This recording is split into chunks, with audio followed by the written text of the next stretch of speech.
You know what that means. Must be time for the Biz Coach Show. What's going on, everybody? I am Chris Flowers. I'm the executive producer of the Biz Coach Show, and we are here with Eric T. Whitmore, who is the founder of My Biz Coaches and the host of the Biz Coach Show. How you doing there this morning, sir?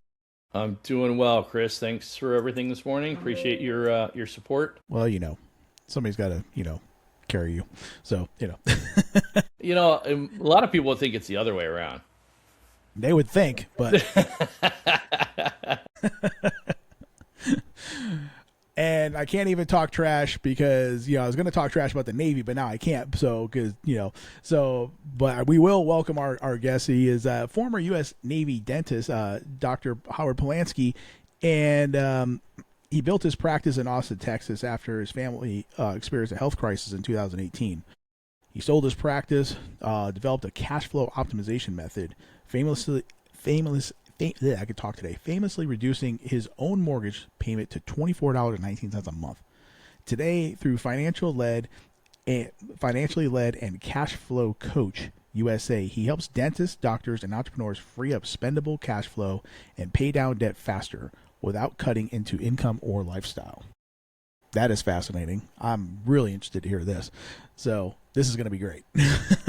Yeah. So Chris with 30 years of banking is like, what? This sounds like a load of.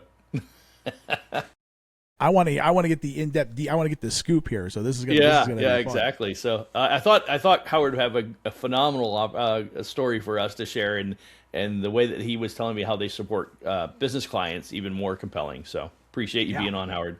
Thanks, Howard. All right. Thank you, guys. Glad to be here. So tell us a little bit about a dentist in the Navy.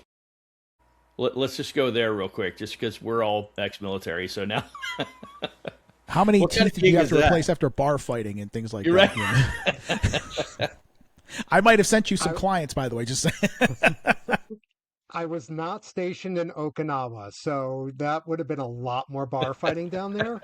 But it was so the whole dental thing was the Navy paid for dental school, so I owed years back as a dentist. It's called the HPSP program, short for Health Professional Scholarship Program. So I did 1 year in Chicago at Great Lakes, and then I did 3 years in southern Japan, Sasebo, Japan, which is 40 miles or so from Nagasaki. And the fun fact about Sasebo is that was where the bomb was supposed to be dropped, but it was too cloudy that day. So they dropped it on Nagasaki instead. Yeah. So 3 years in Sasebo. And yeah, so it was year for year. So 4 years for dental school, 4 years back as a dentist. And after that, got out of the Navy, moved to Austin, Texas, and that was 20 years ago now. What got you to Austin? Were you from there, Texas originally, or? No, I'm from the New Jersey, New York area, and I was married at the time, and we had ties to nothing, and told the Navy, okay, I'm getting out. They said, okay, where do you want us to move your stuff? Literally, we looked at a map and said, Austin, Texas sounds good, and never left. Well, anything's better than New Jersey. That's for damn sure. I'm from Connecticut myself, so I know New Jersey really well. I was going to say, I'm from Pennsylvania, and we would go to the Flyers games, and you're like, man, we're awfully close to the border here. I don't know if we can get into Jersey. That's funny. So then, so you ran your own practice as a dentist. Just briefly tell us a little bit about some of the benefits of having your own practice as a dentist, but then also some of the frustrations you had as being a small business owner. Yeah, so I get out of the Navy. I eventually open up my own practice, had it for 9.5 years. And the challenge, the real massive challenge with dentistry, I'm going to generalize it to any healthcare, is I call it the success trap. You have taken on so much debt to get to this professional degree. Or if you're a business owner, you've taken on probably a lot of debt to be able to build up to what everyone thinks on the outside is massive success. you look like you're crushing it. But then on the inside, you're just getting crushed. And especially with the way that dentistry used to be, it was a cottage industry. Like you just hung up your shingle and hope people found you and you made a pretty good living. But then private equity has moved in for the last 15 to 20 years. We'll discount the last 5 that now a whole bunch of these private equity places are going under. And now you're literally going to lose thousands of offices. But it was their budgets are bigger, their data was better, their negotiations with insurance companies and supply vendors Oh are yeah. off the charts. Right. And so you look like a dentist, they look like a dentist, but their margins are dramatically different because they just have all this firepower that you don't have. Right. And dentistry is a pretty isolating industry. I mean, it's one of those that when you think about it, it's like, Eric, you could either I could be your dentist or the guy down the street. And so it's not this like all out war in terms of like competitive nature, but you kind of knew it's like you didn't, it wasn't really a communal society in terms of being able to talk about things. And so it just becomes this isolating, draining industry. I mean, like, just imagine that, Chris, someone comes into you and it's just like, nothing personal, doc, but I hate being here. And you hear that at least once a week, Right. and my joke would be, don't worry, I hate being here too. I mean, so you pile that on over time, you feel the isolation, you feel the stress, and it feels like, oh my God, I have no place to pivot. I don't know where to go. And then, sometimes life leaves you little clues, and other times life hits you with a 2x4. And my 2x4 moment was Sunday morning, Memorial Day weekend, 2018. Jaden, my older son, is 12 years old. I'm sitting next to his bed. He realizes I'm there and he says, Dad. His voice is barely above a whisper. Yeah, buddy. I lean over the bed. I put my ear over his mouth to make sure I can hear him. And he says 3 words I'll never forget. Am I dying? Wow. 12 days earlier, Jaden came home with a stomach ache. 3 days after the stomach ache, we're in the ICU at the Children's Hospital having emergency surgery. Wow. Wow. It was appendicitis that turned septic. Ooh. 29 days in the hospital, 19 of them in the ICU, 8 straight days of sedation because he went to the operating room 5 times. Wow. After they take the tube out of his throat, they give him methadone and morphine to bring him down from the drugs he was on. So imagine your child looks like a heroin addict coming down from a high. And the very first question they will only ask you, am I dying? Wow. Man.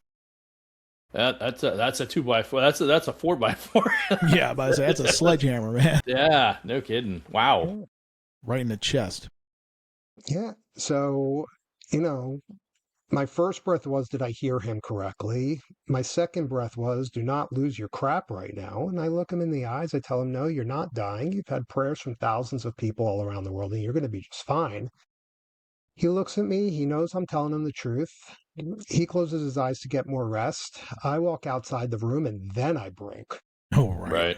No doubt. I told you guys, I was already miserable. I was burnt out. I was taking it out on everyone around me. But when I broke, only one thought seared into my mind. If life is this fragile and I'm unhappy with the path that I'm on, burn the ships. It's over. And that's what I Right. did. Sold my practice September 2018, just walked away. Crazy. Wow. That's How did that correlate into doing what you're doing now? I mean, Yeah. So it doesn't on the surface, but what happened is, and let me just address this because I don't want to leave anyone hanging. The obvious question is your son okay now? The answer is yes. Thankfully, everything worked out just fine. He's soon to be 21, no long-term health issues. So knock on wood, that's all good. But in that transition of getting out, I'm sitting with another dentist over lunch, and he asked me the question, how are you walking away? Okay. Now, what I didn't know behind that question, and I didn't find out until years later, this dentist was going through a double divorce. double divorce. Yep. Not only was he getting divorced from his spouse was also a dentist and owned the practice 50-50. Mm-hmm. So he was bleeding money out of every orifice imaginable. He asked me this question, and I make one dumb comment, which is why I'm talking to you right now. I kind of figured out how to make money move. He gives me that Scooby-Doo look. I tried to explain things that day. I didn't do a good job. But a few weeks later, I get the next statement in the mail for my house payment. I take a picture of it. I send it to him literally as a joke. And I said, hey, take a look at this. And my house payment was $24.19. I have it on my website. You can go look it up. He writes back, I see it. I still don't understand what you're doing. I'm buying a condo next month. Will you teach me? I was like, I guess so. He paid off that condo in 8 months instead of 30 years. And remember, this is a guy who's going through a double divorce at the same time, and he could still pay this off in 8 months. So he tells his business partner, I tell a friend of mine what happened. They become the next two people I teach. And all of a sudden, I'm listening now to my heart instead of my head. And it's like, oh, this is how you're supposed to help people. It's not dentistry. It's teaching people this new system. I now call it the Financial Liberation Project, or the FLIP for short, on how to restructure how to make money move through your life so that it doesn't benefit Chris the banker, it benefits you. And so that's really how it came to be. That's awesome. I love the flip. That's a easy marketing. We could, yeah. Now I got my wheels are like, oh yeah. Well, that's a, first of all, amazing story, and awesome to hear Praise about God. your son. Praise right? God. It's yeah. I guess you got to leave the spoiler in there. Son is good. Yes, that's super important. Okay, so you go through that process. You have the dentistry. You sell it. Just out of curiosity, if you were to grade yourself on an A to F on what you sold it for and what you should have been able to sell it for, what would you have graded yourself? Just out of curiosity, God. knowing the circumstance you were in and everything like that. Well, that's it. I mean, I'm lucky. I'm lucky that in true honesty, I'm lucky that I got anything out of it. Yeah. Because when I moved to the area that I did, and this was when I started my practice in 2009, I was dentist number 11, and that included specialists in this town of 50,000. Okay. Wow. So it was a 4,500 patient population to one. The average population to dentists is around 1,500 to one. So I picked a position where it was really not to lose, not really to try and massively win. The second thing was I had a lead for a while, and then over a short period of time, then all of these venture capital dental practices literally surrounded me, and I was getting choked out, and I was just burying my head in the sand for all of it. So I'm happy that I got anything out of it. So I mean, I'm just going to say C- just to be nice to myself. Fair enough. Well, and I only asked that because, interestingly enough, years ago, I like one of my very first podcast preparation, I interviewed a gentleman who was the president of the Arizona Business Brokers Association, and I think it's relevant just because of your story. He was telling me all the different reasons why businesses don't sell, because I asked him, my first question was, I wanted to prepare for the interview, and I'm like, first question is, I read a statistic said 80% of businesses never sell, and that list. So they go through the process of actually identifying they want to sell. 80% of those businesses don't sell. And I'm like, WTF, how is that possible? And he's like, well, it's real simple. And he breaks it down. By the way, those 4 things that he shared with me that day were actually started the whole concept of my 7 core competencies that I talk about in coaching and everything. But the important part was that is relevant to your story is there was a secondary piece of this, which is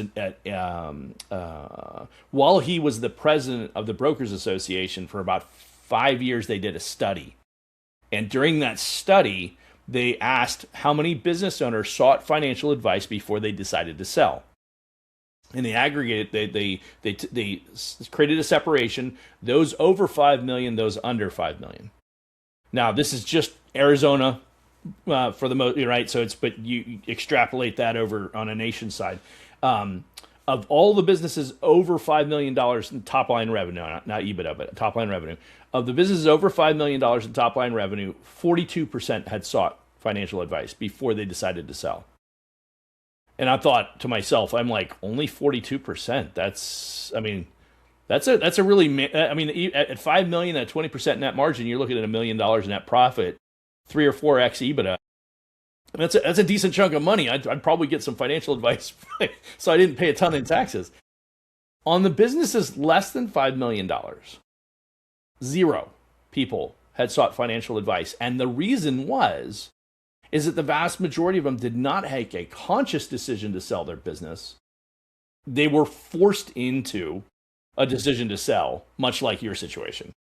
It was divorce, or like your peer that you'd referenced, right? It was a divorce. It was a health issue. It was a family issue. It was my spouse got a job in another city, and the business isn't big enough to really kind of hand it off to somebody and have them run it. I can't afford to bring in somebody to run the day-to-day, so I'm going to sell it. So it's almost like a distressed sale if you were going to compare it to like real estate.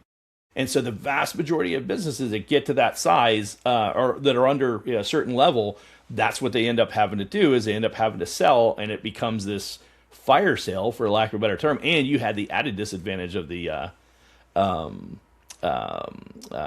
private equity groups coming in and making it even harder, right? They were already starting to kind of eat into the profits and the opportunities out there. Anyway, I bring that up because I think it's really relevant as it relates to your story in that regard. A lot of business owners are forced into these types of situations, and some are, to your point, I'm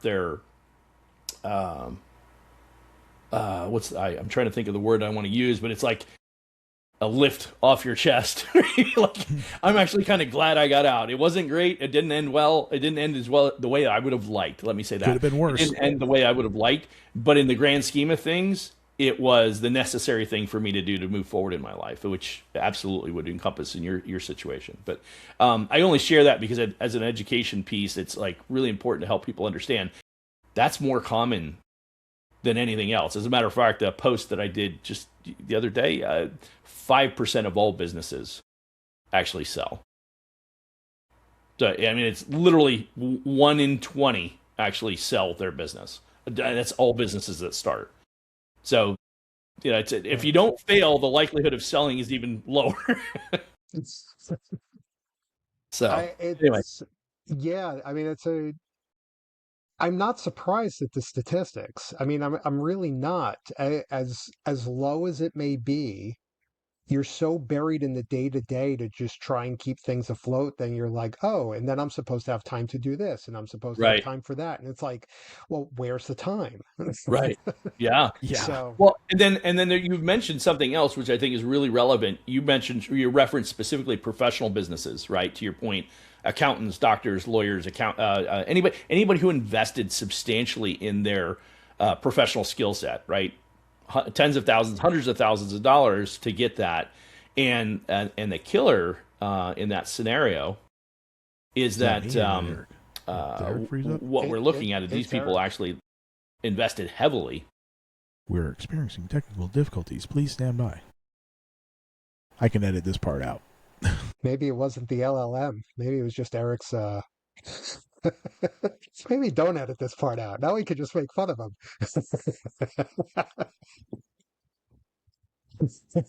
Oh man, he's like, oh, it was such a good point. I was trying to get across too. This is what happens when he gets all long-winded. It just cuts the system, cuts him off. Chad's like, you ran out of credits. You gonna add this as the blooper reel at the end? I'm definitely keeping this part. You can't let two guys from Connecticut and New Jersey on a show together because we're just gonna, talk trash and give them shit.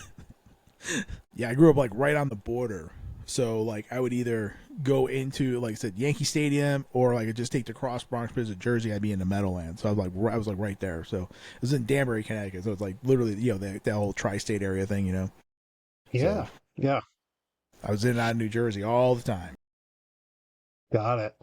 So yeah, I grew up on it's not called the Tappan Zee Bridge anymore. It's No, named no, after some governor. I can't remember which one, wasn't but it? Yeah, wasn't it? It wasn't Cuomo. Was it? The other douchebag. Um, was it? It wasn't Cuomo, was it? They named after him. I don't think so. But anyway, I grew up Yeah, in Rockland County, so the west side of the Hudson River. yeah. Okay. Ugh. Yeah, I don't know what. Yeah, what did they call it? They still the Tappan Zee to me. I mean, well, that's like Chicago. It's like now the Willis Tower. It's like, no, everyone calls it the Sears Tower. There's no point in Yeah, having a name, any other name for it. So yeah. You can call Giant Stadium, MetLife. It's going to be the Meadowlands. It's always going to be the Meadowlands. It's just the way it is. yeah, you know, yep. MetLife Stadium. No, it's the Meadowlands. Are you sure you're with us this time? Well, we got a good blooper reel for you. Don't worry about that. I wasn't shouting expletives. You weren't doing anything. Your screen was frozen. You were just.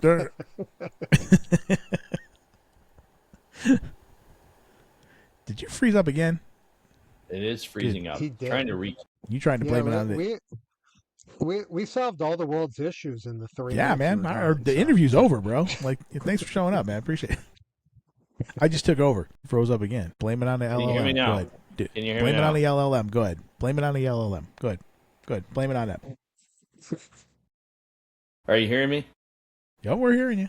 We got you. It's not good on your end. Warning. Danger. Danger, Will Robinson. Danger. The interview that will not finish.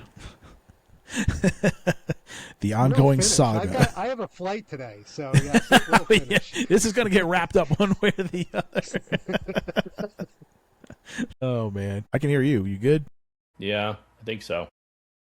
What time's your flight, man? My flight's at 7, but I got to go pick up my son, and then my parents are going to be driving us over to the airport. So yeah, we got plenty of time. But I do have a flight today. So there's plenty of time, and there's Eric time, and there's two different things. So whatever. Let's get off of Eric time here, and yeah. Well, not much I can do about the internet when it dumps me. So.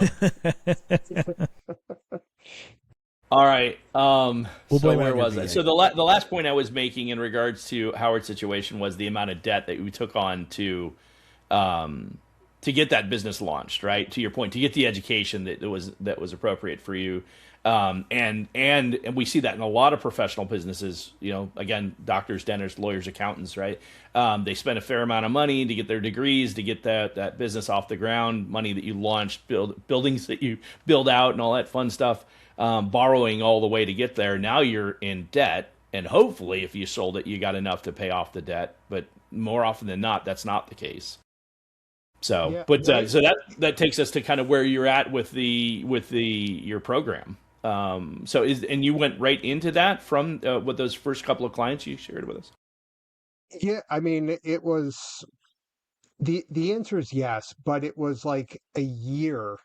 It was a year, if not a little bit more than a year, for like my nervous system to downregulate, to like just to let the clutter in the space come up, where I'm like, I was so wrapped up in the identity of being a dentist, or no, like, look, you guys were military, you got wrapped up in the identity of the position that you were, that when you finally separate the two things out, and it's like, wait, that might be like the profession I did or the job that I did, but that doesn't mean that that's me. That took a really long time to unwind, but it was kind of the next step. And for the first few years, I was just kind of doing it as a kind of a side hustle type of thing. That if people found me and it came about, awesome, and the impact is amazing. But this is really the first year where I'm like, no, the kids are older. the need is too big. Like, I really want to see how big I can make this thing. So this is really the first full year that I'm like, all right, let's go all in and see what happens. So, That's um, awesome. but yeah, but to like kind of come back to your question, because I don't want to beat around the bush for the people that are listening, for you guys. Like, so what the hell is this? Like, how do you magically have a $24 house payment? That just sounds like total nonsense. Right. I believed you. What? Just to be clear, I believed you. It was Chris that didn't. He called you out. He said, "No way." I called bullshit on this one. I'm like, okay, go ahead. Well, that's coming from the banker side for sure. But it, the answer is I am showing people how to use lines of credit in a very strategic way. All right. So let's start with the definition of what's a line of credit, and we'll go from there. All a line of credit is an open-ended tool that money is flowing through. The most common example is a credit card. You call up a bank, you get approved for a $10,000 limit, you purchase $3,000 of goods and services. At the due date, if you don't pay the $3,000 off, you still have $7,000 available in the line. Now, I call that availability access to cash. But once you pay the $3,000 off, you have the full $10,000 available again. So money's flowing in and flowing through this tool.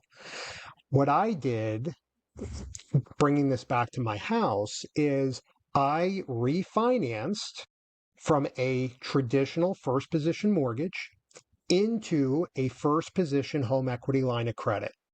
So I didn't have this one-way street where the money went in and you can't get the money back out. I broke open the titanium safe. And so now when I put $1 in against my house, I can get the dollar back out the next day. And that one little switch is what changes everything in terms of how to restructure how you're making money move through your life. That makes sense. But what about the increase? Because obviously there's increased rates.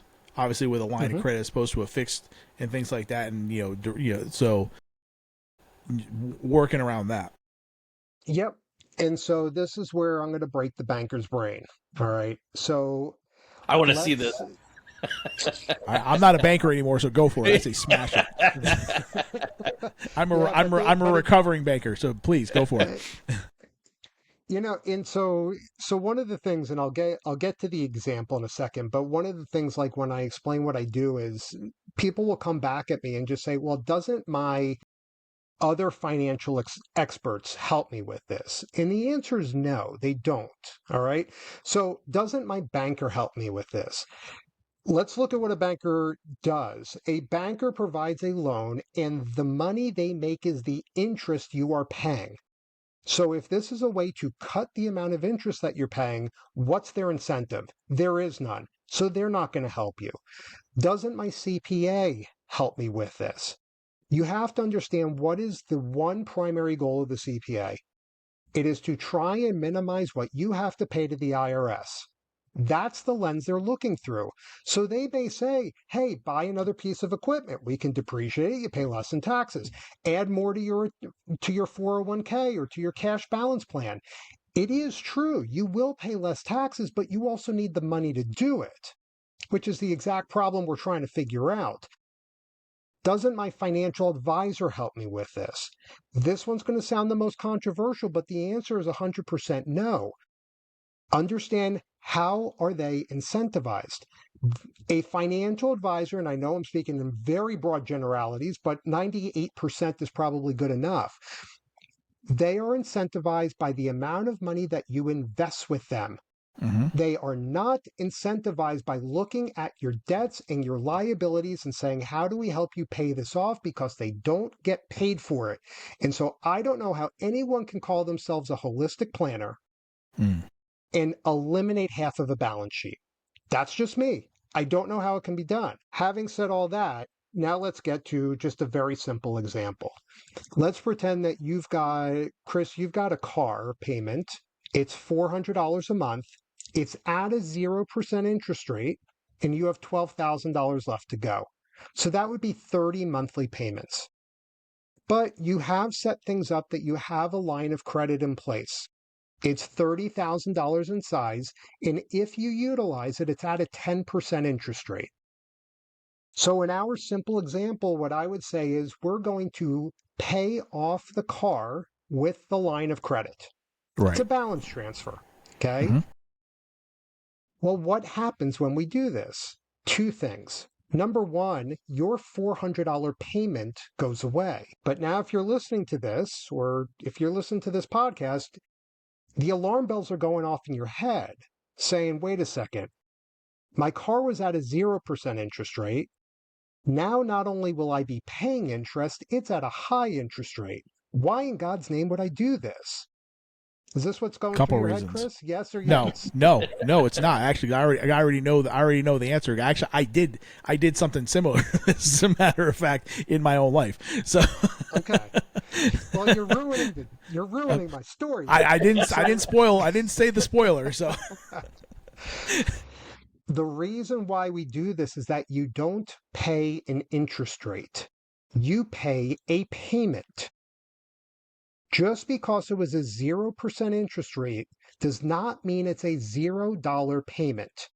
You still have an outflow of cash every 30 days. But when someone utilizes a line of credit, the only thing that you owe is just the interest that's accrued. And so a $12,000 balance that remains $12,000 for 30 straight days at a 10% interest rate, the only thing that you owe is $100. And so, Chris, I'll ask you, if it was a tight month for whatever reason, which would be easier to pay, 400 or 100? 100. And on top of that, like I said, as you said before, when you make that payment, it's available again later on. So Yep. when Exactly. you have a $12,000 payment, once that loan is gone, you have a depreciated asset, and that's it. But at least now you can again draw against the line and invest in something else and do whatever. Yeah, absolutely. Right. And so part two, which is just too hard to explain on a podcast, is, well, now we have this balance on the line of credit. How do we pay it down? Again, go back to a line of credit's an open-ended tool. You can put all of your income against the balance of the debt, lower the balance, and here's where the banks are magicians. The banks say, look at the interest rate. That's the only thing that matters. And I 100% disagree. The magic trick is, what is the payment that you have to make?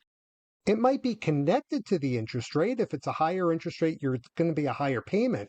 But the payment is what's causing the stress in your life. Right. It's not the interest rate. And so when we have this capability of taking all of our income and smashing down the balance for most of the month, and then take out what our expenses are in a strategic way, now all of a sudden, all of that excess cash flow is paying down the debt faster and faster and faster. And then what do? You get rid of the next debt. And now you've got all of this additional cash flow that's paying it down faster again. And you just keep playing this game. Eventually you get to a point of like, okay, I'm at zero, then what? Or I'm getting close to zero, then what? It's like, well, now you get to do what the banks are doing to you. It's an arbitrage game. If I see an investment opportunity, whether that's buying a business, whether that's buying a competitor, whether that's buying real estate, whatever it may be, if I pull money out of the line of credit, it's costing me, let's say, 7 to 8%. Can my return be 10, 12, 15% or more? I hope so. Great. Let's do it. And now that cash flow is going to pay this back down again. And that's how we keep playing the game. Yeah, like I said, I did something similar to that with a car maybe that I did add. And I was like, yeah. Then I thought about it, I'm like, wait a minute, I could just pay this off. Yeah, I did something kind of similar. So I actually like, oh, wow, okay, that makes sense now. Yeah. What I think is really compelling as you share that story, Howard, and I really appreciate you being on the show because I think this is amazing. For some of us who heard it initially, like me, I immediately went to, well, I got a chunk of money. I'm going to put it into a whole life vehicle of some sort, and then borrow against that. And that's what I was thinking. That would what you do, but that doesn't reduce your debt like that, and it certainly doesn't reduce your payments. Right. I mean, theoretically, I could have a lower interest rate because I'm borrowing for myself and everything like that. But that doesn't help you reduce your payments, and it certainly doesn't help accelerate debt reduction necessarily. It does open flexibility, create flexibility to do other things with, but it's a slightly different strategy. So definitely a different strategy. But most importantly is to your point, if you can get a ballpark a mortgage payment at, let's say, $2,500, and you could get it down to, I don't know, $500 or whatever that, that is, that $2,000 monthly savings, Huge. especially if you're like, we talked about this briefly, we talked about business owners, but even if you're not a business owner, if you're a W-2 employee, but your commissions, high commissions, like, or bonuses, if a big portion of your compensation is at risk on any given month, I mean, it's in flux, right? It's like some months I'm really high, other months are really low, maybe like a real estate agent, I don't know, a mortgage person, right? Right. These are, it is very hard to budget when you have a lifestyle or a business like that, or where you're in that industry. And ironically, my financial situation never really got balanced out until I got into executive level of leadership, where my compensation was more consistent month in and month out. Because it was not uncommon to have like a $15,000, $20,000 commission check, and then 2-3 months later I might get a $5,000 commission check. And the hard part for people when it comes to budgeting is identifying, okay, well, how much money am I going to have to pay my bills? And you have a couple of good months, you're like, hey, now it's time for that new BMW or Mercedes, that $800, $900 car payment versus a $300 car payment, right? I know there's a piece of this that I absolutely want you to touch on, which is the discipline that comes along with the strategy that's really important to complement that. But I think the big thing that I really took away from was, not only would it impact those W-2 employees, but it also really makes it beneficial if you can structure this correctly. For the average business owner, it's like, wow, I've got a little bit more flexibility with some of the things that I'm trying to manage. And I'd love for you to speak on that, because I think that's a big component as well. I had one question, if you don't mind. So are we talking about an unsecured personal line of credit? Are we talking about a home equity, or are we, or a combination of both? Like, can we use this strategy? Let's say somebody doesn't own a home, say they live in a condo or whatever. We can do the same philosophy with, like I say, a personal line of credit as opposed to, the home equity. Yeah, great question, Chris. The answer is any line of credit that we can get our hands on. It doesn't matter to me. So let me kind of high level go through them. Home equity line of credit is going to be the most common that I use, just because if people have been in the house for quite a while, the house values have appreciated substantially compared to the debt. That's the bread and butter of all of this. If someone's a business owner, a business line of credit based upon revenue, roughly 10% of your annual revenue is the business line of credit size you should get. Second business line of credit, if you own the real estate, there's a potential of doing kind of the equivalent of a HELOC, but secured by real estate. Securities back line of credit. You mentioned before we started that you were in the financial advising world, that you don't have to sell your Google and your Tesla stock to get cash. No, you don't. It's an asset that you can borrow collateral against. All right. So that's another line of credit. Eric brought up life insurance.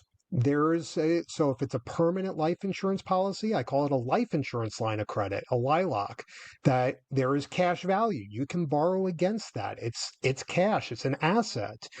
Personal line of credit is, think of it as a credit card, but you don't have a piece of plastic associated with it. If someone's coming to me and all they have is a credit card, this is not the right strategy for them. You are just going to be too much at risk that you're off by a day and everything screws up.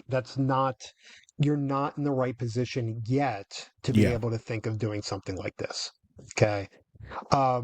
But I do want to bring this back to the business, and this is a great story from maybe about a month ago. I was doing just, a webinar presentation, and one of the people there was a dental office manager, accounting background. She is the sibling to the dentists that run the practice. They are generation 2. They bought out generation 1. They bought out dad. Okay. And so I was like, look, I know that you'll never become a client of mine. If you've got multiple heads, there's no way they're all going to come together and do this. That's fine. But I'm just curious, what is right now around the debts for the practice? What's the biggest pain point? She immediately says $9,000 a month paying off dad. It's like, okay, 9,000, that's a pretty good chunk. But we only have about 6 months left. And then we don't have to worry about this. So I was like, okay, so let's just say on the high side, it's about 60 grand. She goes, yeah, it's a little less than that, but sure. Do you guys already have a business line of credit in place? We do, but according to your guideline, it's way too low. I was like, well, how big is it? She goes, it's $100,000 and we're not using it right now. And I just said, if you took $60,000 out of the business line of credit and you just went to dad and say, Dad, we're paying all 6 months today. This way we're done with the agreement early. The $9,000 payment goes down to $400. And all she says is, you're right. And I said, you're welcome. I mean, because it's one of those that like that $9,000, if that's the stress point because it's trying to jump over the 6-foot bar every 30 days, well, let's bring it down to 6 inches so that we can walk over it. So if it is a slow month, because I have not seen any business yet that just continually goes up and to the right, we could pay $400. But to go back to what Chris was saying before, if it's a good month, we pay the $60,000 down. If it's a slow month, we can get part of whatever we pay down back. I mean, like, that's the beauty. We need to have flexibility in a world that's just, we have to be flexible. And it's these inflexible payments that we're trying to navigate around, which is always what's causing the stress. Yep. Yeah. Well, and I think what's interesting about it is when you think about it from that perspective, you take the average small business owner and you think the swing, to your point, on 9,000 versus 400. I mean, this is a perfect example, right? You look at that nut of $9,000 for the month, and it's an acquisition, right? So it's like, once we get past this, it makes the business manageable, right? And so how do we get past this short period of time? And on a given month, on any given month, it might be fine. I mean, when we negotiated the deal, we were comfortable with the $9,000 payment. But something happens in the business, the seasonality, anything that takes place, to your point, no businesses are up and to the right at all times, right? So, and we know that all businesses have some sequence of cyclicalness to it. But in addition to that, now we also have to factor in every 4 or 5 years, there's going to be something dramatically impacting the business by like 20% or better. And, I mean, all they do is look at the last 20 years and you see 4 or 5 major things that have taken place that have impacted the business pretty dramatically. Some more than others. But the point is, it doesn't matter if other people weren't impacted if you were, right? But having a tool in place like this that you could leverage that would buy you that breathing room. I mean, I can't tell you if I thought of the 100 and we're pushing 160 clients this year, or this will be our 7th year in business. We're pushing almost 160 clients, and I would tell you of all the 160 clients that I've engaged with, I would say easily, I mean, just literally off the top of my head, 60 to 70% of those clients at one point or another, that I know for a fact dealt with a situation in the period of time that they were in business where that couple $1,000s in any given month could have been the difference, particularly for over a couple of months, right? It could have very well had an impact where it put them out of business, where they had to borrow money from family, they had to take money against their retirement fund, they had to do money, they had to beg, borrow, and steal from a bank just to get. And heaven forbid, Chris and I talk about this all the time when we talk about business credit specifically. It's like the last time you want to ask a bank for money is when you need it. Yeah, because they're not very helpful when you need it. They're happy to give it to you when you don't need it. They're not so easy to get it from when you need it. But in a situation like this, you've, in a sense, pre-negotiated your opportunity to have that available to you when you need it, and that's a very powerful tool that a lot of people really need to embrace and understand. So I just a note in and of itself as it relates to that.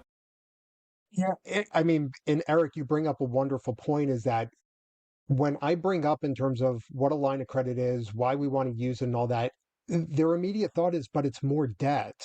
It's like, yes, it is considered a debt, but it's really a weapon.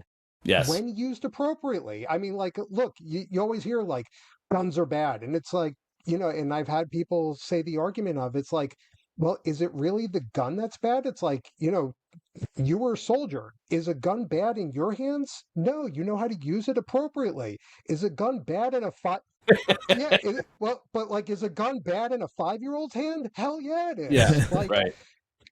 how do you use the tool that you have to make the most appropriate decision? That's really it. And so I'm just like, look, I'm not against debt. Debt is leverage, and when leverage is used appropriately, it exponentially increases the value of your business, increases the profitability. I just want people to have debt that they have control over. When you have all of these fixed payments, you don't have control. It's coming every 30 days, whether you like it or not. And so when we can keep control over the situation, when times are good, yeah, we're going to pay it down. When times are slow, we just have to make a small payment. No, we'll get through this season and we'll get on the upswing again. That's it. Just for the record, when I was a financial advisor, I always advised my clients to pay their debts down because then they would have more money to invest with me. It's a matter of So I said, absolutely, pay all those credit cards down, pay your house payment down, because then, like I said, that excess cash that we're going to have, then we're going to put it into portfolio. I said, come to me with your Vegas money. Don't come to me with your mortgage money. Come to me with your Vegas money. Right. You know? The challenge with... Go ahead. Chris, you will be shocked. Maybe you won't. The number of financial advisors that I have spoken to, I've just given up at this point. They don't get it. They don't get it. Not only do they not get it, I think they see me as competition. I'm just like, if you really sat down. There's such they have blinders on. If it's their way or it just can't be done. Trust me. It's one of those, not that go back into the financial advising industry, but I wish that I met you, that you had the openness of this, where you immediately saw it, where it's like, look, if I can free up for a client $4,000 a month without changing their lifestyle. And I now said, Chris, you're getting an extra $1,000 a month that they're investing with you, and the other $3,000 is paying off the debt. Correct. Where's the harm? It's a win-win-win. Yeah. It's a win-win-win-lose. Client's better off. You're better off. I'm better off. Banks lose, but who gives a crap about the banks? Exactly. Yeah. Nope. 100% correct. Yeah, no, it's and again, every time I reflect on our conversation initially, Howard, it's just like, wow. And as I mentioned to you in our preliminary conversation, it was, I had been exposed to this by somebody else, and there was a piece of it that I just couldn't tie together that you were able to tie together for me, and I'm like, now this makes sense to me. And to your point, there are guidelines, there are parameters that make this not effective for everybody, right? Mm-hmm. So it's being clear on making sure you have access to the tools that you would need to be able to do this. As I say that, question for you, you referenced credit cards earlier. Is there a creative way, maybe on a smaller scale, to leverage a credit card that has a 0% interest for, say, 12 months? Or is that outside the parameters? It's a little bit outside the parameters, just because I'll go back to the car loan example, where it's just like, you still have a minimum monthly payment. The question is, which payment is smaller, the 0% for 12 months, or is it going to be the interest rate on a line of credit, even if it's at 8, 9, 10%? I don't care about the interest rate. That's the magic act. I care in terms of what's the actual outflow of cash in your life, and how do we minimize that? Right. So the answer is, it depends. And I would just have to see the exact situation to be able to make a better judgment call on it. Okay, that makes sense. Yeah, I appreciate that. And I think that I asked that because a lot of people would still be locked on the assumption that a 0% interest, and we do talk about ways, we help people provide the insight like that and say, look, if nothing else, you want that as a tool, and to your point, to use that reference, or a weapon, you want that tool or weapon in your tool belt, so that you have it available to you for your business, particularly when we talk about businesses that are growing, right? Because if you're going to borrow money to grow, which you're almost always going to have to do, I can't think of many solutions where people are able to grow 100% on cash flow. Very seldom. And even if you did, why would you, if you could borrow the bank's money at 0% interest, right? But at the same time, all of that said, that's valuable. What you're proposing is a far more valuable tool because now I can control what my monthly payments are. And that allows me to control, like, if you're super seasonal, I mean, any business that's seasonal, literally any business that has a big seasonality factor to it, this is a phenomenal strategy. Yes. Right? Because now I can, when I'm super slow, right? Because here's the natural tendency, and this, I know this goes back to one of the conversations that you and I had, was if you don't have the discipline to do the right thing with the money when you have it, this strategy is not so good for you over time. Right? Yeah. Yeah. So people always ask, what's the catch? All right. Right. There's got to be a catch to this. So there's four. Number one, you have to have the cash flow. If your income is not greater than your expenses on a consistent basis, this will not work, period. End of story. It's just math. Having said that, is there going to be times your car breaks down, that hot water heater goes out, that you got to replace whatever it is? Yes, but if you've had the discipline to have an emergency fund and you're putting away for retirement, you still have extra cash flow, you're going to be fine. It's just on a greater basis. Income has to be greater than expenses. Number two, the rate is variable. And this freaks people out, where I'm like, look, let me just go over the history with me and my house payment. In 2021, while the interest rates were still low, my average house payment was $350 a month. In 2022, when the interest rates spiked, my average house payment was $500 a month. In 2023, when the interest rates remained high, my average house payment was $600 a month. I'm not going to ask you guys what your house payment is, but which is easier to pay? My variable payment of $500 to $600 or whatever your mortgage payment is right now? I'm not asking which one's paying down the debt. I'm just asking which is easier to pay, $600 or whatever your payment is. I guarantee you my payment is less. I guarantee it. There's no, I mean, either that or you're living in a cardboard box. I mean, it's one or the other. And I don't know how Chris would be getting, internet from a cardboard box. Number three, a line of credit can get closed. And this, everyone goes back to 2008, 2009. I thought they were closing lines of credit everywhere. The answer is, yeah, not really. You hear the headlines from Mace Bank and Hell's Cargo and Crank of America and Capital One. Why? They're the national banks. They are going to be the ones that get the headlines. But I have spoken to enough bankers from regional banks, community banks, and credit unions, and the answer is consistently, as long as you are being a good steward of your line, we didn't have to do a thing.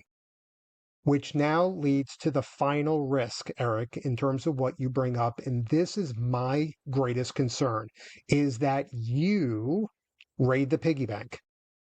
I've got an acquaintance. I use that term very loosely.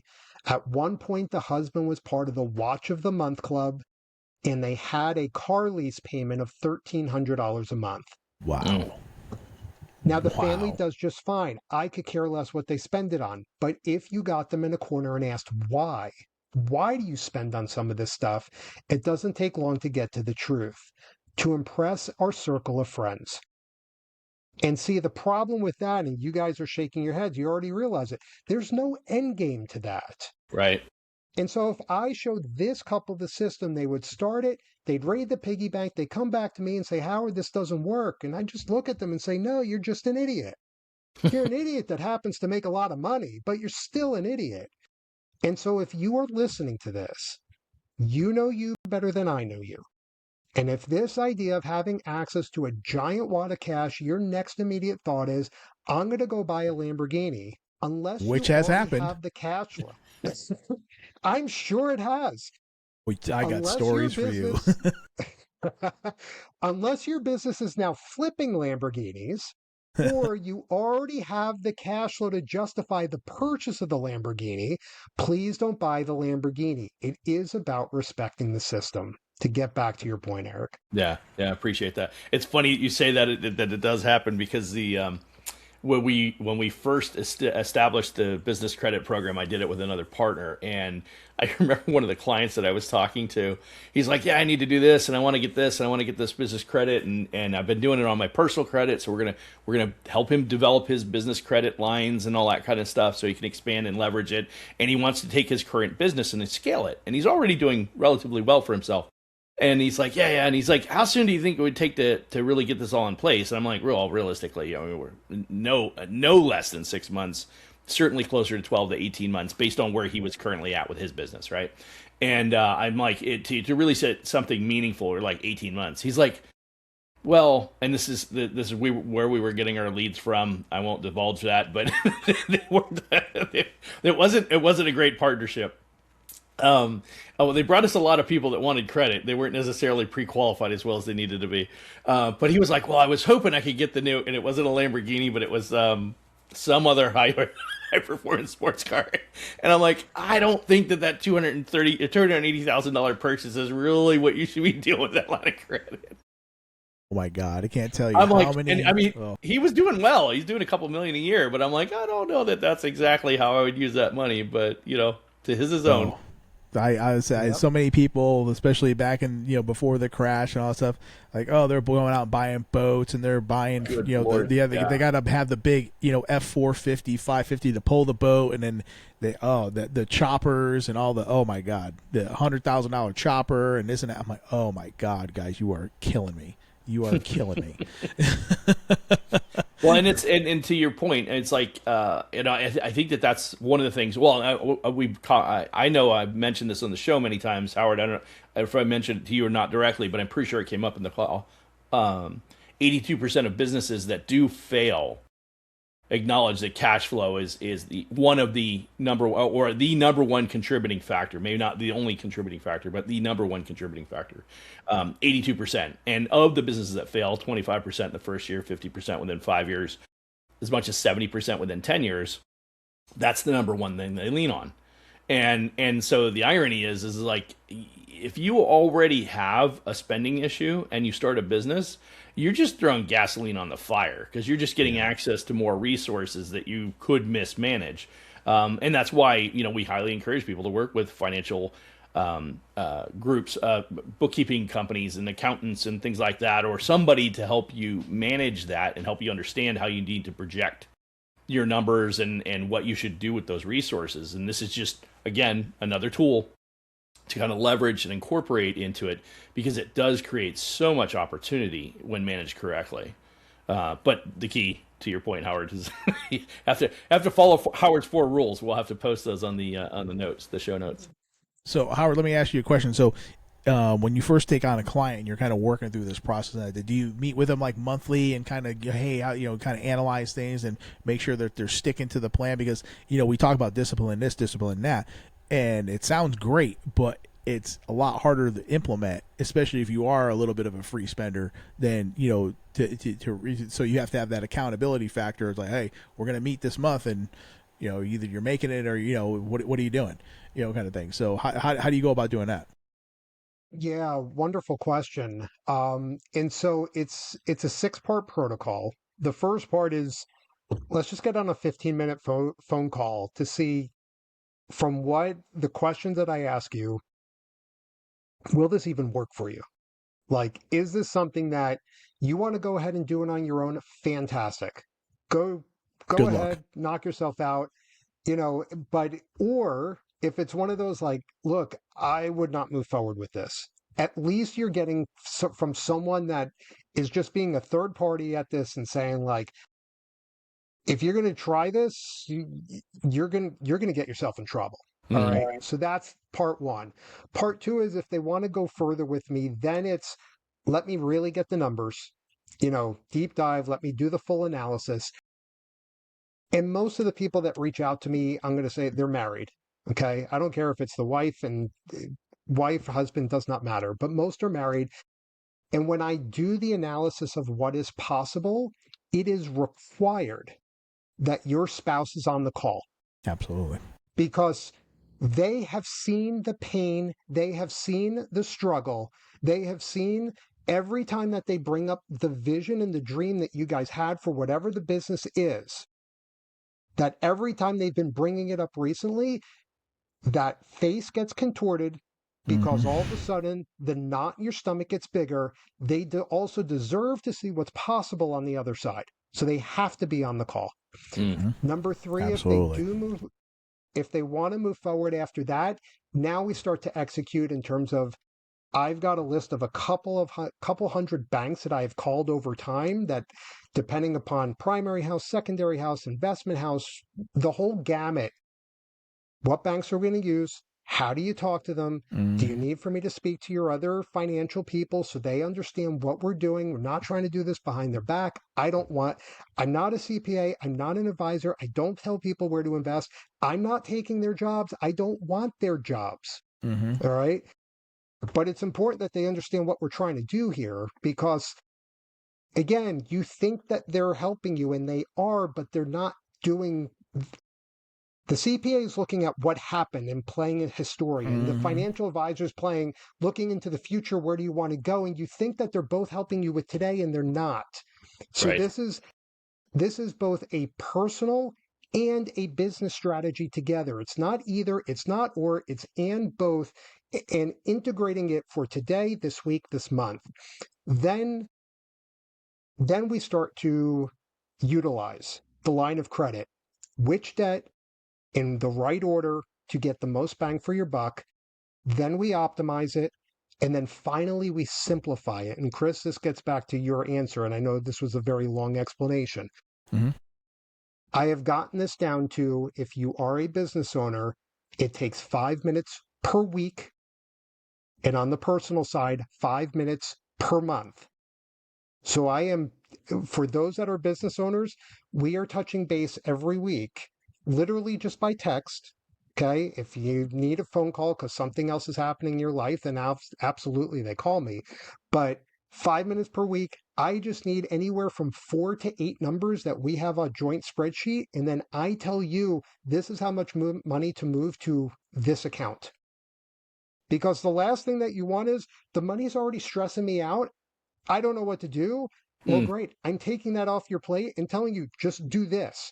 And now you don't have to think about it again until next week, when you just fill out 4 numbers for me again. That's how I've gotten it down to 5 minutes a week and 5 minutes a month. There you go. Got to have a system, right, Eric? Yeah. Well, and that's manageable too, right? I mean, it's like it's such a powerful tool, and it doesn't require an MBA, and it doesn't require, ridiculous resources and things like that. And regardless of whatever Howard charges for that fee, right, to help people, that the reality is he could probably even show you how to pay for it too. But it's you think about it from that perspective, just the flexibility. I mean, like I said, I think that anybody in regardless of whether or not you currently have the resources or whatever, but anybody in anything that's up and down, like we were talking about, like commission sales or anything like that. To your point, you have to have the adequate. You can't be living outside your means. But if you have, one of your challenges is it's up and down, and you're looking to reduce some debt substantially, or buy yourself some flexibility.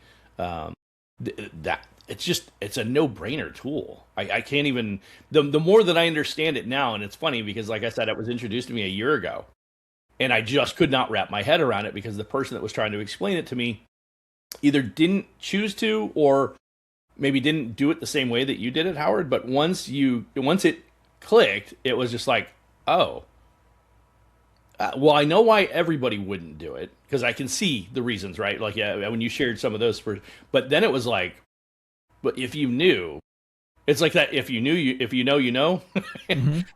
Once you know, you'd be a fool not to, unless you know why you don't, right? Meaning, I don't have the discipline to do the things I do, or whatever that case may be. But beyond that, anybody's fiscally responsible. It's a phenomenal tool. But I will also add, and to your point earlier, we were joking about Chris and being a banker. But if you're old school mentality and you can't get past this concept, just like some, even something like, the debt reduction programs, or, even go to Financial Peace University with Ramsey. Ramsey, right? Right, phenomenal strategy. I just don't buy into it entirely, particularly for business owners, because I'm like, I don't see anybody getting through life without leveraging credit. You can't Any scale a aspect, business. You right? can't I mean, scale you a business can, without yes, it. you can, but I You don't. can, but Definitely it's in business, you know but definitely in business, that's a whole. And we have clients that try and do it, and then it hampers their growth. It strangles the business at times, and it creates right. This is just yet another tool, another resource, another opportunity that people can take advantage of, and it's super powerful. And I think if you're doing it this way too, again, and Howard touched on earlier, it affords you opportunities to, like I said, maybe if you have that line available, things like that. Maybe there's another business out there that's struggling, and you can acquire that book of business, and you have the flexibility and the cash to do so. Yeah. Actually, I asked you in our call, Howard, about that as far as acquisitions for businesses, like a business acquisition strategy with this, especially with the debt reduction component. If you're buying into and it has adequate resources, meaning I'm buying an existing business that the SDE or the EBITDA of the business, that would be seller's discretionary earnings or the profits after taxes, if there's enough of that to support whatever, let's say I'm going to use SBA. I know you weren't a big fan of SBA loans. I'm not either, but let's just say for the sake of argument, that's how I got it, because I got a 90% loan on the purchase. With an adequate line of credit, I would theoretically be able to accelerate that reduction of that debt that I take on with the acquisition, particularly if it's either a new startup and I can manage what I take out of the business for an income to live on, or if it's an acquisition from an existing business and I buy a competitor like Chris was referencing, right? And I bring it in and it's just added cash flow, added client base, but I can bring it in, I can manage that cash flow into the business, and I'm not relying on it necessarily for something specific, or at least there's a portion of it. So I'll be quiet and let you answer the question, but in that scenario, does that still make sense? So the answer is it can, but I like to just bring up the caveat of the reason why I don't like SBA loans is that you have the recourse of your house as collateral. And if you don't get your HELOC first, your equity is stuck. I mean, I just met someone, Mm. not gonna mention the business because there's only very few locations, but they took out an SBA loan of $900,000, which got secured against all of their real estate, not their primary home, all of their all of real it. estate of $7 million,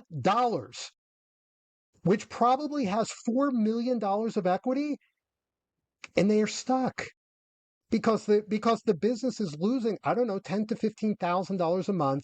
Their one lender, which was a private person, died, and so the inheritors are like, we would like the loan paid in full, please, because it was a guy who died who did this, who believed in you. We don't believe in you, and they are stuck. And the bank that helped them get the SBA loan, guess what? They're not picking up the phone. Mm-hmm. Nope. And so it's just like, that's why I don't like the SBA. Mm. All right. Having said that, if you can get the lines of credit in place beforehand, then the SBA has very little leverage left in terms of whatever collateral.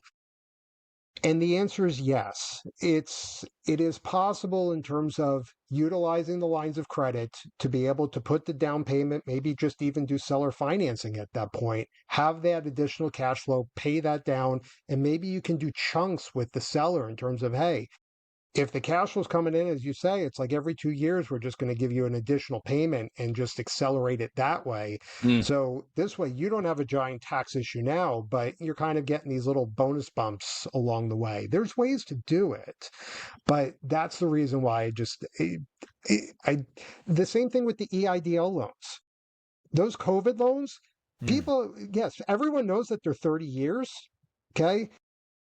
But if you actually looked at the paperwork, in order to get out of that, you have to pay the loan down at least 25% to refinance out of it. And I have had people try and go to the banks who have the EIDL loan saying like, yeah, we can't refinance or we can't give you a line of credit because of that. So it's one of those, I'm really trying to get the government out of your ass as much as I possibly can. And sometimes there is the economic, which is the right debt to pay off, and then there's the, but I also don't want the government being in every single part of your business. And that's just where just my brain kind of goes in terms of how big is the loan compared to what the payoff is, and if we can get less of the government, if we can get more freedom away from the government, I'm going to try and help that Preach. first. Preach. So, yeah. I don't know if that answered your question completely, Eric. No, but no, at least totally. It gave you a story in terms of like, yeah, this is my big concern with it. Yeah, super helpful. And again, I appreciate reiterating, why the SBA, and I would argue the same thing in for the reasons that I would argue SBA against an SBA is because as valuable, as useful as it can be. And the reason I even bring it up, there's a lot of companies or a lot of gurus, we'll say, that are out there promoting the idea of using the SBA to do these acquisitions. And it's not bad. It's just you need to know the devil you're getting in bed with, right? I mean, that's at the end of the day, that's what I tell people. I'm like, it's not bad. Hell, it'll probably be the better interest rate if you're looking to finance it over a period of time. And they'll be usually reasonable terms and everything because it's factored into, they even tell you, they'll help you qualify financially that it makes sense what you're paying for the business, right? The challenge will be, despite that, there's nothing that allows that just because you're buying an existing business with existing cash flows doesn't guarantee that that's all going to transition the way you intend it to. So you can get into bed with them. And I think I told you about a story that a woman I met that bought an insurance firm franchise and bought into the franchise, took over the book of business, and it was doing great for about 18 months. And then as COVID hit and they started increasing insurance rates and they started losing clients like crazy, all of a sudden the cash flows can't even keep up with the loan payment, let alone the operating expenses. And now all of a sudden they're in default. And the next thing you know, they're eating into every bit of savings they have, or they're potentially going into default. They're eating into every bit of savings just to keep up with the loan payment. Now it's, you're so far down that path, the likelihood of solving the issue is probably very, without getting external financing yet again. And that's not even likely in the situation that they're in. But anyway, I bring that up because I know how powerful the SBA can be, to your point, the government, and they're gonna come and get their flesh. I'm gonna clear a couple things up here real quick, being the banker in the room. The SBA does not make loans. The banks make the loans. The SBA is an insurance policy for the banks. Here's the problem. The banks, the SBA will say, here's the minimum requirements that we're going to need. We're going to need 10% down, this, that, and a third. It doesn't talk about taking houses. It doesn't talk about, it's the banks that put those prerequisites in there because they want to secure the loan as best they can, even though they already got a 75%, 80% insurance policy to begin with. I've seen, banks that was like, oh, we're an SBA bank, but they want 20% down, 100% collateralized. I'm like, that's not an SBA loan. That's a conventional loan. Okay. SBA loan requires 10%. You don't need to have 100% collateral. Well, then that's not an SBA loan. Just call it what it is. It's a conventional loan. So like I said, the quote unquote bad rap on SBA loans, everybody's like, oh, that's like, no. That's not the SBA standard. The SBA SOP, the banks will, here's the SBA SOP, here's the bank's SOP. And there's the difference. So right. It's the bank that does it. Now, some banks adhere more to the SBA standard, but then some don't. Yeah, like your bigger banks, like we were talking about before. Yeah, they're like adding all kinds of stuff on top of the minimum what the SBA requires. And as long as they meet that, the loan's covered. So they're of course they're big corporate banks, and they want their cake and eat it too. I was going to say, and they can ask for what they want, right? Yeah, and they can, JP Morgan and those guys can do it because they're Chase, right. And that's it. So let's bring it home, Howard. What if you're working with a client? What does that look like for them to engage with you? What what's the best way to get a hold of you? I know we'll put your domain on the show notes and a recap of a little bit about your LinkedIn profile and things like that. But beyond that, what's a good client that you're trying to attract today? Yeah. So in terms of contact information, I'll just give you my phone, my email. Like it always amazes me in terms of like, don't you want business? Like put your number out there. So my phone number, 512-608-1020. If you text me, it's me. I don't have a bot. I don't have a virtual assistant. It's me. Um, the email address, howard@cashflowcoachusa.com. We'll start with the 15-minute phone call, the assessment, just to see, is this going to work for you in terms of looking at personal, looking at business, high level, what's possible. In terms of someone who's an ideal client, I'm just going to go back to the debt trap, the success trap. If you were a professional that probably needed to use debt to get to where you're at right now, and or you are a business owner that needed to use debt to where you're at right now, you're just like, my accountant says I'm doing good, but like I'm just not seeing the money in the bank account. I can't figure out where the hell it's going. It's probably going to the debt payments, because here is the last issue. This is the last point I want to get across, because I've seen this too many times. When your accountant says you made a profit this year, I don't care what the number is, pick a number, it does not matter. And then you look down at your bank account balance, you look back at them and say, but where's the money? I have seen so many people just look like bobbleheads saying, how does this guy know what my conversation is every single year with my accountant? Here is the issue. You're both speaking the language of money. And the problem is you think that your accountant is speaking accounting, and you're speaking whatever your profession is. I don't care if it's medicine. I don't care if it's dental, if it's chiropractic, if it's roofing, if it's pest control. You're like, that's the language I speak. That's not the issue. The issue is that your accountant speaks IRS and tax code, and you speak bank account balances. And they both sound like money, but they are two different dialects that give you two very different explanations of what's going on. Yeah. And so I'm sitting here as an interpreter between what your accountant is saying and what your bank account is saying to try and make these things come closer together. If that is you, where you're like, my accountant says I'm crushing it, and I just feel like I'm getting crushed, then please reach out.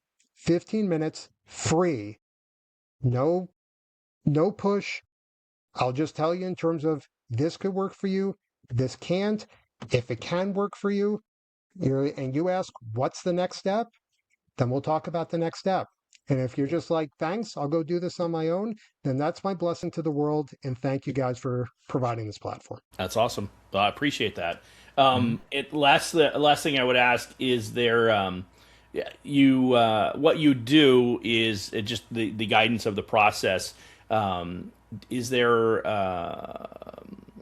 I guess we really touched on all of the questions I had as it relates to who's the right person or everything like that. But is there, besides the person who can't control the spending, is there anybody else that's just a no-go? Like if I'm in debt right now, not that I'm lacking in cash flow, but I'm in debt, maybe even potentially had a recent bankruptcy. When I say recent, couple years, I could still maybe get a qualified line of credit or something like that. What would be that guideline? Yeah, I mean, bankruptcies are hard if you are working with one of the debt consolidation companies where they said, yeah, don't pay your debts for 3 to 4 months and then we can work with you. You've trashed your credit score, you've trashed your recent history. There's no hope at that point. Those are going to be massively challenging. The other part is, from a business owner perspective, I ideally like to see someone that's been in business for 24 months. It's the first 0 to 24 months is just so variable. There's no dependency in terms of saying like, okay, I think we can kind of map out what the potential income will be. Right. So I'm going to say 2+ years in business. Okay. Makes sense. That makes sense. Awesome. Totally. Anything else? Anything else you want to share, Howard, as we close out? No, thank you. This was fun, guys, even Yeah. with your technical difficulties, Eric. So we'll Chris, make sure to keep that blooper reel in there. Yeah. I'm most definitely keeping that one. I'll make sure the editing team gets that out of there, wherever that was. I am the editing team, so you're stuck. So, Howard, thank you again immensely. Again, just love talking shop with you. It's a great opportunity to kind of pick your brain even more. But thank you. I think you have a phenomenal service solution that you provide, and more people need to know about it. So we'll look to help push that out there for you. Absolutely. Appreciate you guys. Awesome. Thank you. Thanks. All right. And wait for it. I have to do that for Eric's ego. All right. Whatever. And we're out.